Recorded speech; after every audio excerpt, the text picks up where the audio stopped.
not by might nor by power, but by my Spirit. Thus saith the Lord. And I, Martin Zender, repeat these words to you. Is there an echo in here? Anyway, it's better than my car. Hello, Martin Zender at the Revelation series. Where's the car? Where's the laundry room? Well, I'm back to a semblance of civilization. No, this is ultra civilization. I am, by the grace of God and the hospitality of Waylon and Regina Dabbs at their home up in Coral Springs, not a far drive from where I live. So I thank them for that. And folks, I also thank you for your love and your care of me. And I know that I was a little complainy on Friday from my car that somebody had begun my day with, "Martin, you look terrible." But in fact, maybe I did look a little disheveled, and maybe I have been disheveled, because I have been doing the best I can here, though. And I think it's a tribute to the grace of God operating here, that in spite of all the distractions, and I've had to move twice since I've moved to Florida. I had to leave that room. My stuff's in a garage. Didn't have a place for the microphone. You know the whole story. But it's really, we might look back on those days and say, do you remember those good old days in the car with the ready whipped cream? You remember those days? Oh, those were good days. Now we're in the lap of luxury here. We're at a solid table, but I can't tell you what this does for the concentration. To have a solid table and not have to worry about balancing a laptop on your lap. To have a microphone that you know is recording your every wonderful word. And to have a camera that you know is broadcasting in, well, almost high definition. It does help the concentration. But, I got to be careful here. And you have to be careful. I had this thought yesterday.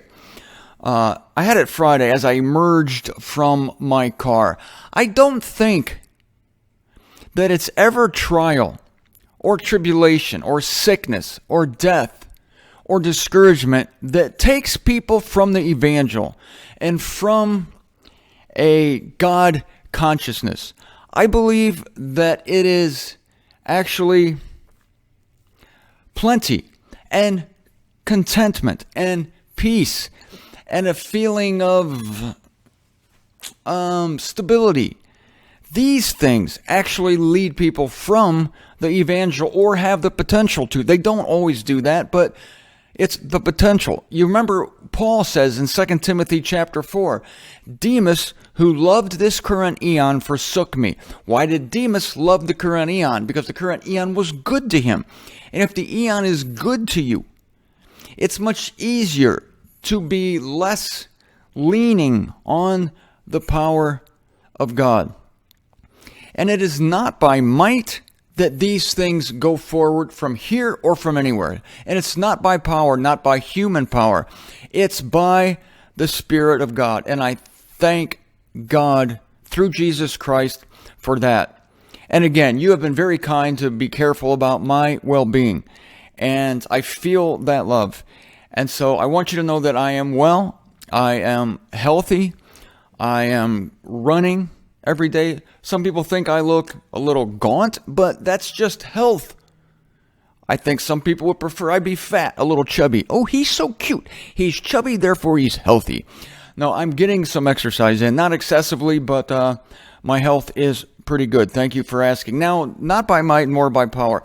I am going to talk about the 144,000's sealing, how they were sealed. We learned back in chapter 7, when we were first acquainted with the 144,000, that they were sealed on their forehead, but we didn't know what was written there.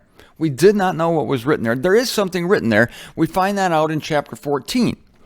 What we did learn was that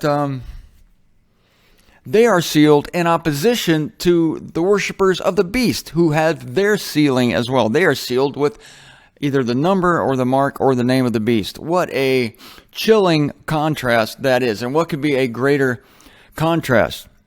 And again, going back to Friday, what could be a greater contrast than these 144,000 with the lambkin on Mount Zion, the southeastern spur of the hill.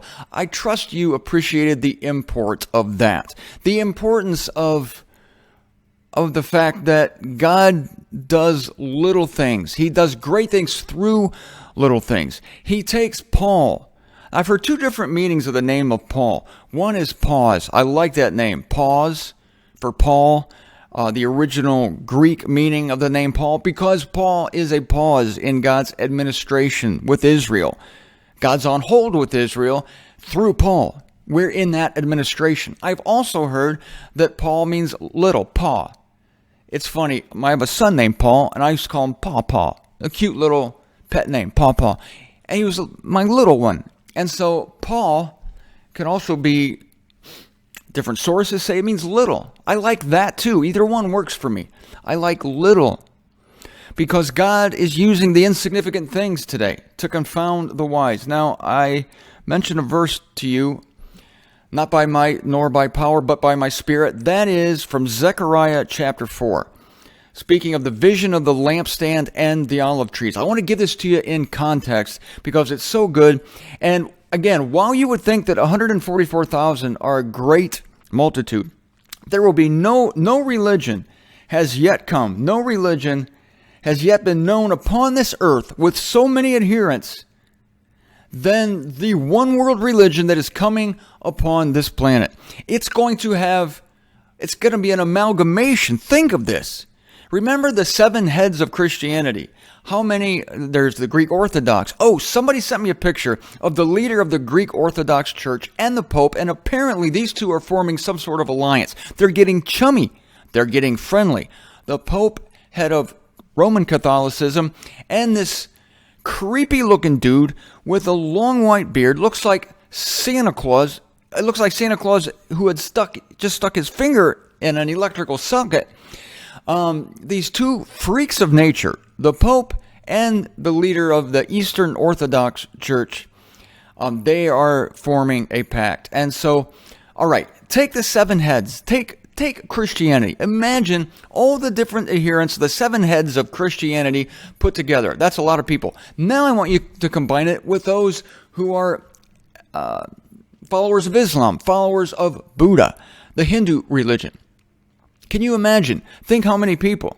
So there will be thousands and thousands of these people for every one member of the 144,000. Folks, no matter how you slice it, you're going to come up in the minority to find God's people. I mean, I'm stunned myself, stunned that there could be 144,000. Where are they coming from?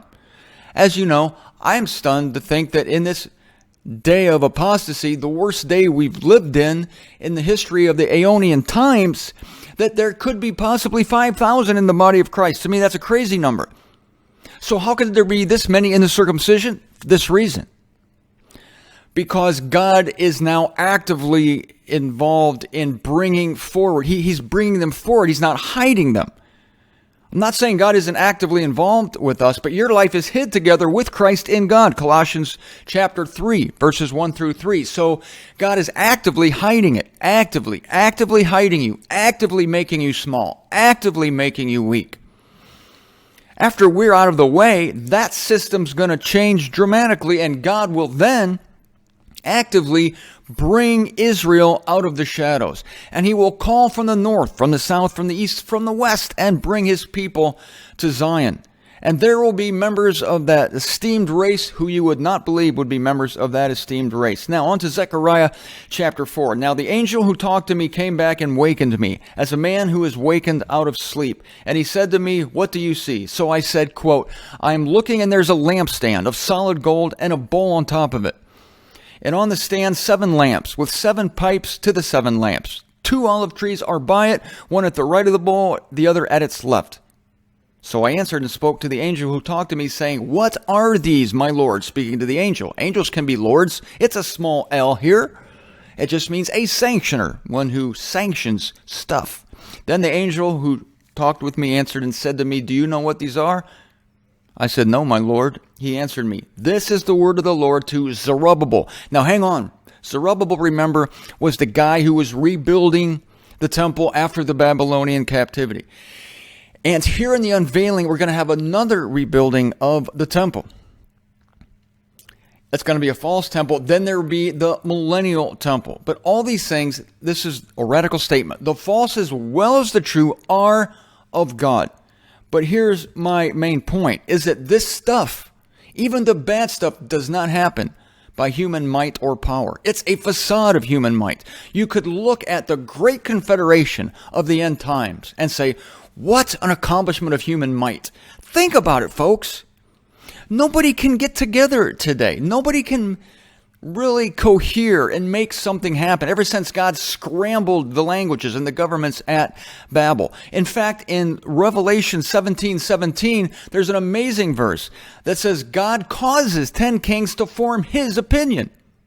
There are going to be 10 kings under the 7 heads of the confederation of religion, and every one of them are going to form God's opinion. And that opinion is to give power to the wild beasts. So it's a bad thing. They're doing a bad thing. They're giving their authority over to the wild beasts. Don't do it. And yet they're doing it because God causes them to do it. Likewise, God causes the good things and the bad things. It's an interplay of good and evil to accomplish his purpose. This is the word of the Lord to Zerubbabel. Verse 6, Zechariah 4.